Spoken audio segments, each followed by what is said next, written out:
Para ikhwan dan akhwat rahimakumullah, pada kesempatan ini kita awali dengan pemahaman tentang pelaksanaan akikah. Dari segi pengertian, akikah ini adalah perihal menghilangkan bulu halus di kepala bayi. Jadi berasal dari kata iqqah atau ikun. Maka menjadilah sebuah perbuatan yang bernama akikah. Di dalam akikah ini, sebagaimana sebuah sabda Rasulullah SAW, al-ghulamu murtahinun bi akikatih. Seorang anak yang lahir, itu dia tersandra dirinya dengan akikahnya. Jadi belum bisa dikatakan anak ini kita sudah mensyukuri kelahirannya kalau belum melaksanakan akikah, gitu maksudnya. Jadi wujud kesyukuran orang tua karena kelahiran seorang bayi, seorang anak dengan melaksanakan akikah. Maka ada 3 hal yang dilaksanakan sebagai pengejawantahan sunnah. Yang pertama, tuzbahu anhu fi yaumis sabi. Disembelihkan hewan, ya, yang lazim disembelih untuk kelahiran, yaitu kambing, ya kan, untuk akikah itu. Untuk laki-laki, anak bayi laki-laki 2 ekor. Untuk bayi perempuan cukup 1 ekor. Jadi hal pertama dipotongkan atau disembelihkan kambing. Yang kedua, dicukur rambut palanya. Dicukur sampai dia botak. Cukur botak. Ya, dicukur. Di dalam keterangan hadis yang lain, rambut yang dicukur itu dipadankan dengan timbangan emas. Ada juga yang berpendapat timbangan perak saja. Kemudian yang ketiga adalah wayusamma, diberikan nama yang terbaik. Tadi nama yang diberikan oleh bapak ibunya, yaitu Pak Abdul Hashim sama Susi, namanya Muhammad Faqih Al-Hanan, ya. Jadi nama yang indah sekali.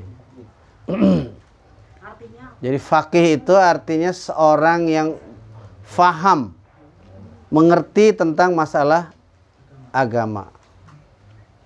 Ya. Jadi itu intinya. Mudah-mudahan ini doa dari orang tua, juga doa dari nenek kakek, ya. Bahasa sananya mbah, ya, Mbak, ya. Berdoa supaya anak ini kelak tumbuh menjadi orang yang faqih betul-betul dalam agama Islam ini. Jadi, karena dalam salah satu ayat dalam syariat Islam ini, barang siapa yang Allah kehendaki untuk mendapatkan petunjuk dalam Islam ini, maka Allah berikan kefakihan dia untuk memahami Islam ini. Faqihu fiddin. Itulah 3 hal tadi para ikhwan dan akhwat di dalam pelaksanaan akikah.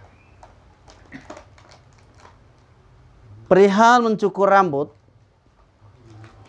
jadi tidak hanya dipotong secara formalitas, tetapi harus dicukur secara keseluruhan. Suatu waktu Rasulullah melihat seorang bapak mencukur rambut anaknya. Dicukur sebagian, ditinggalkan sebagian. Maka Rasulullah menegur, maksudnya menasihati. Tidak seperti itu cara mencukur rambut bayi. Cukur semuanya sampai botak kepalanya. Atau kalau tidak ridho dicukur semuanya, lebih baik ditinggalkan saja. Lebih baik tidak dicukur. Maka sebagian orang kenapa memilih jalan hanya untuk mencukur sebagian? Ya, kembali lagi pada alasannya apa? Selalu beralasan orang, ya itu kan sunat saja katanya. Gak apa-apa, gak dicukur semua, cukup cukur perwakilan. Jadi hanya dicukur sebagian. Sementara yang menjadi sunnah, bahkan nyata-nyata Rasulullah SAW menegur seorang bapak tadi yang mencukur sebagian rambut bayinya. Padahal semestinya harus dicukur semua. Iya, digundulin, dibotakin. Ya, nanti. Jadi pada hari ketujuh kelahirannya ini dicukur rambut, dipotongkan kambing. Kalau laki-laki 2 ekor. Ekor tadi Mas Hasim ya? 2. Alhamdulillah.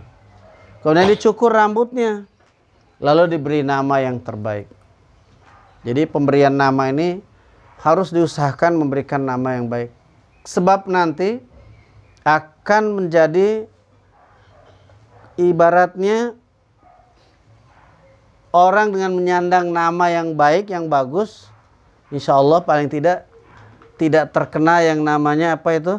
Orang-orang sekarang ini suka bully orang, suka ngeledek orang, ya kan? Dengan nama-nama yang dianggapnya aneh misalnya.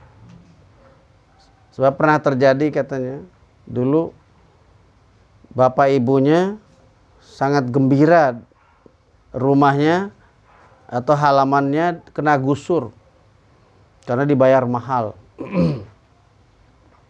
Maka tiba-tiba lahir bayi, lahir anak. Namanya Gusur Prakoso.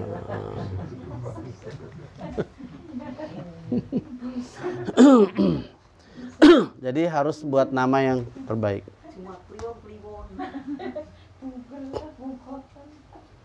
Kemudian para ikhwan dan akhwat, setelah lahir bayi, anak ini kita harapkan tumbuh menjadi anak yang soleh dan solehah. Makanya orang tuanya selalu berdoa supaya salah satu dari kesyukuran akan lahirnya anak. Ya.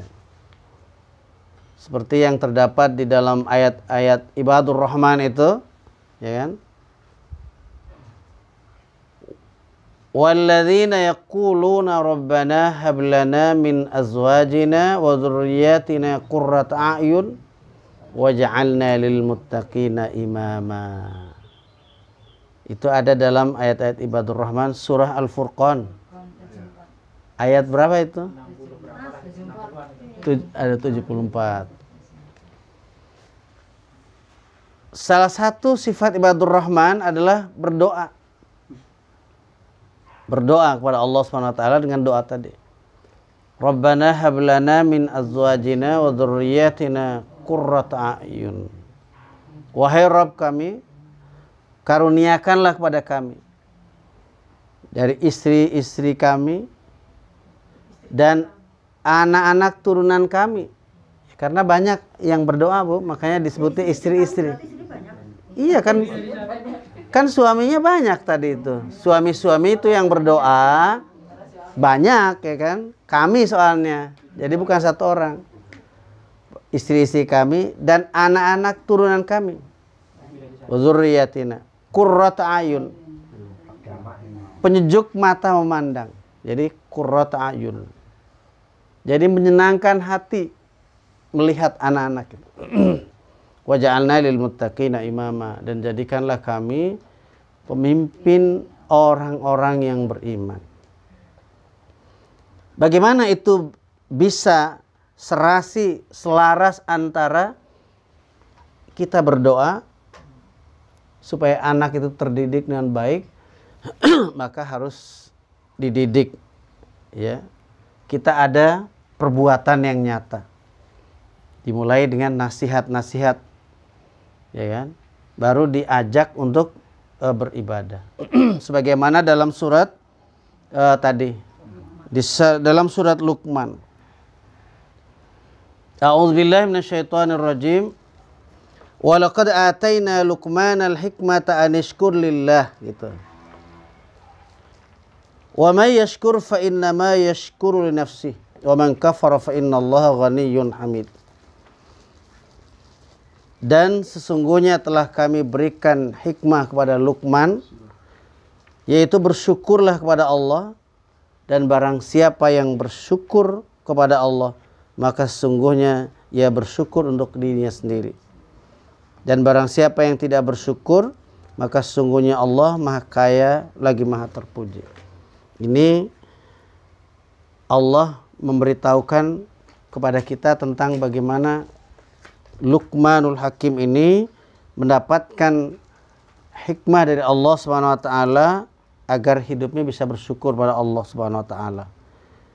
Dan nanti akan disampaikan untuk anak-anak dan turunannya.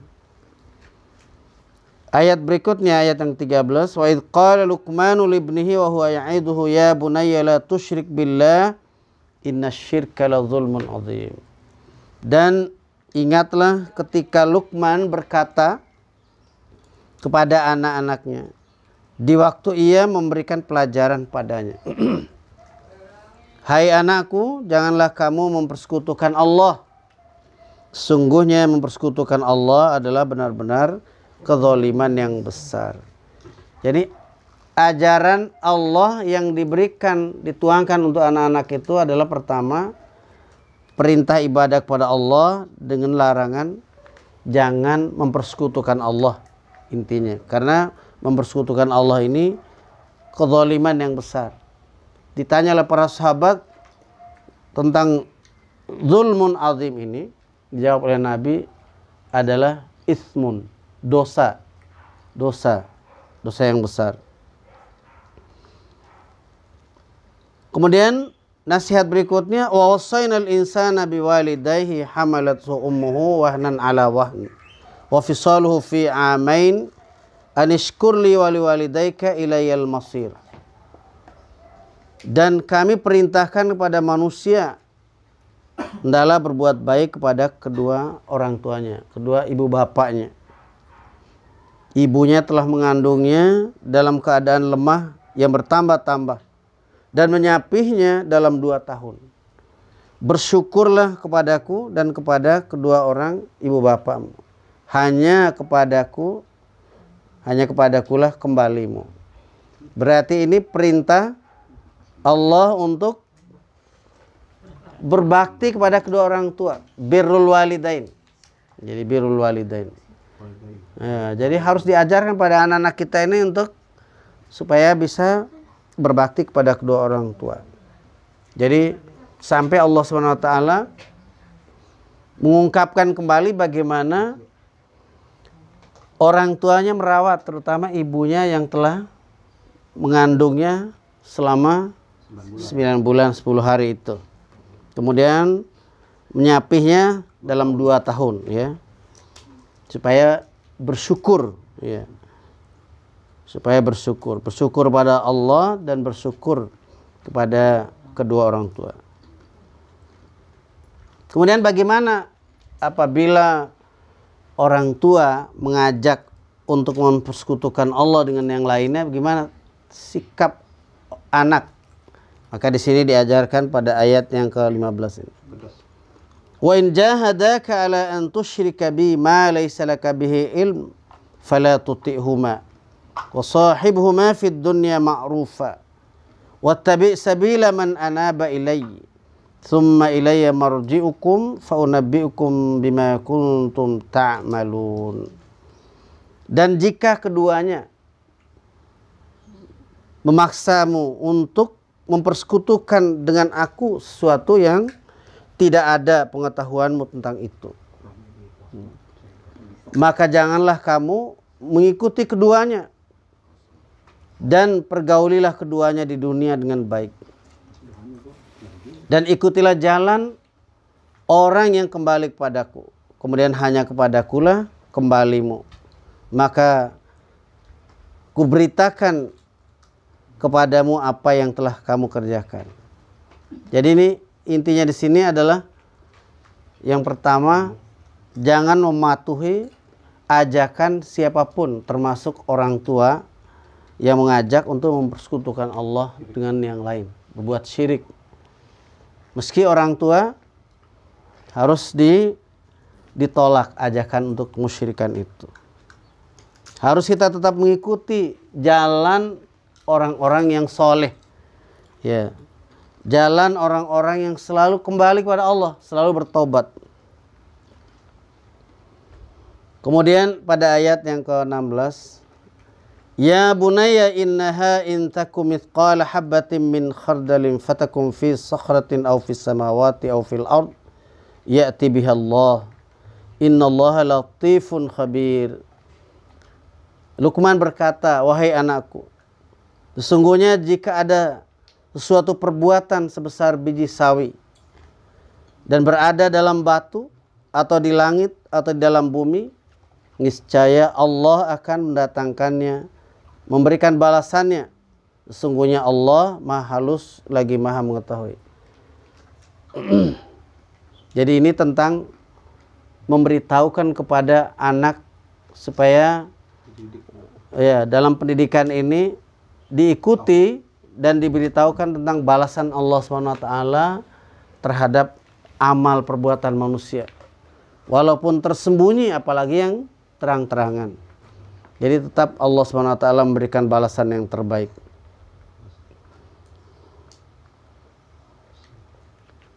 Ya bunayya aqimis salata wa'mur bil ma'rufi wanha 'anil munkari wasbir 'ala ma asabak inna dzalika min azmil umur. Hai anakku, dirikanlah salat dan suruhlah manusia mengerjakan yang baik dan cegahlah mereka dari perbuatan yang mungkar dan bersabarlah terhadap apa yang menimpa kamu. Sesungguhnya demikian itu termasuk hal-hal yang diwajibkan oleh Allah. Jadi manakala di dalam kita menegakkan sholat, melakukan amar ma'ruf nahi mungkar, tentu mendapatkan kendala ya, mendapatkan cibiran orang ibaratnya ya, karena ngajak orang ke jalan yang baik, mencegah orang dari hal-hal yang buruk, yang mungkar. Jadi orang yang mendakwahkan itu akan mendapatkan ujian, musibah ya, iya, dicibir ya, diejek, bahkan dimarah-marahi, dimusuhi orang. Jadi harus bersabar. Kemudian ayat yang ke-18,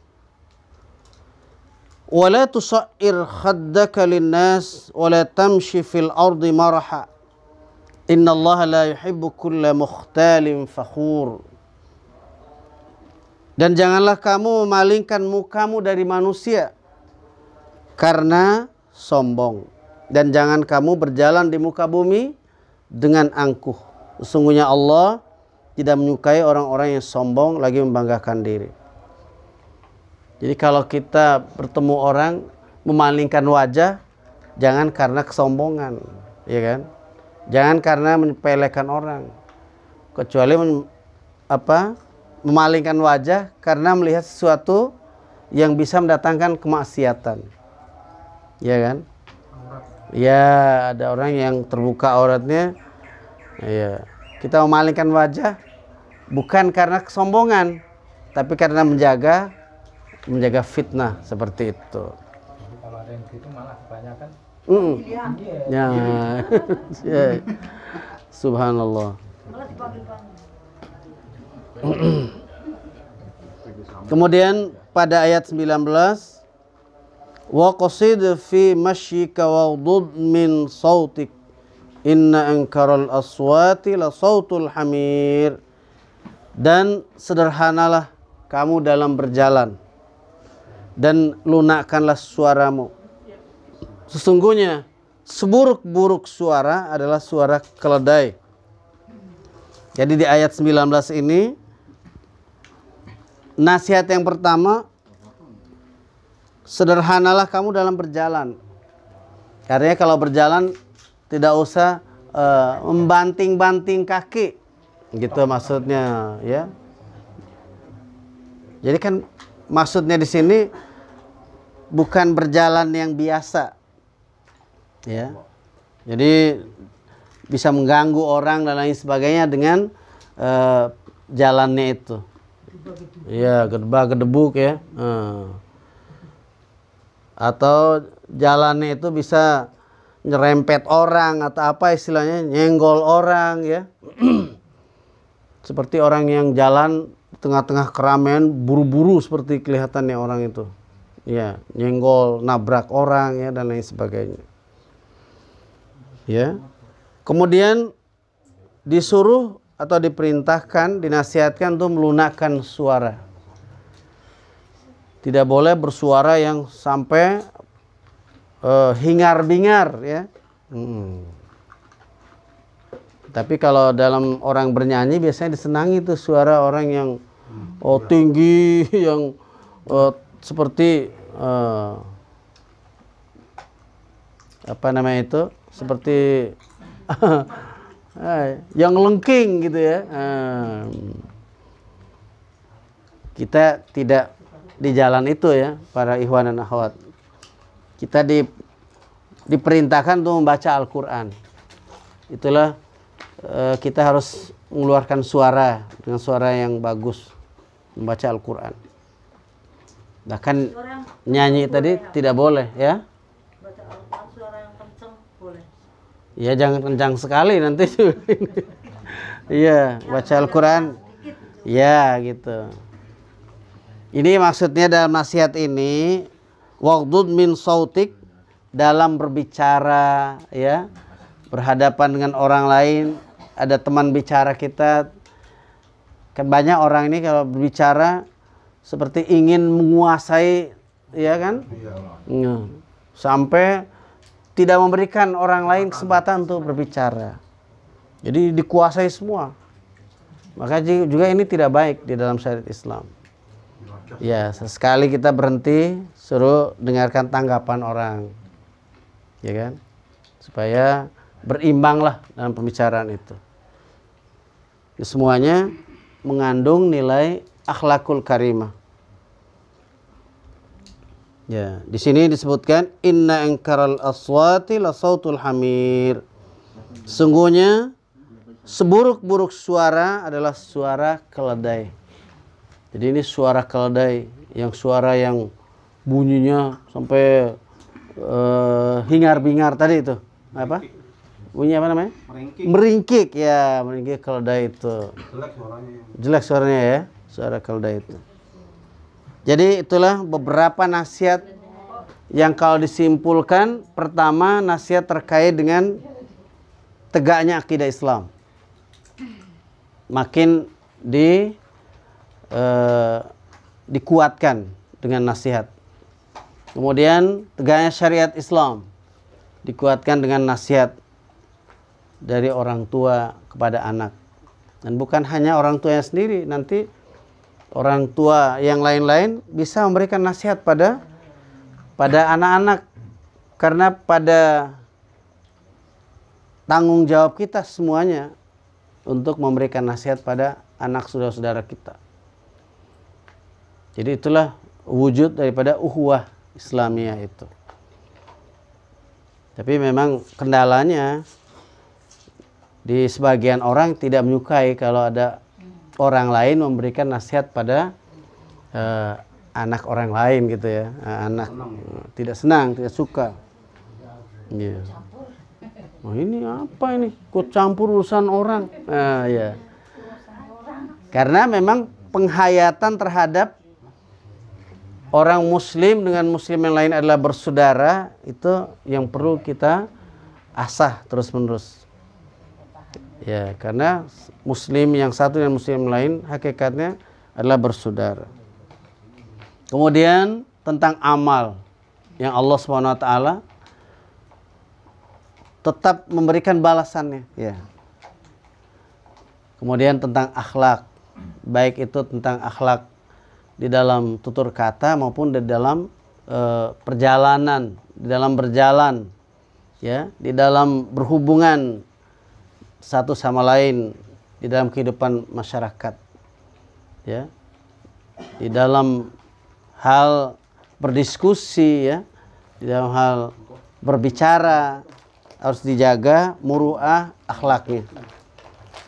Jadi demikianlah para ikhwan dan akhwat, sekelumit nasihat pada kesempatan akikah hari ini. Mudah-mudahan nasihat yang bersumber dari Al-Quran dan hadis Rasulullah SAW dapat memberikan sedikit pencerahan bagi kita sekalian di dalam kita melaksanakan ibadah kepada Allah Subhanahu wa taala. Hadanallahu iyyakum ajma'in. Al-afwa minkum. Wassalamualaikum warahmatullahi wabarakatuh.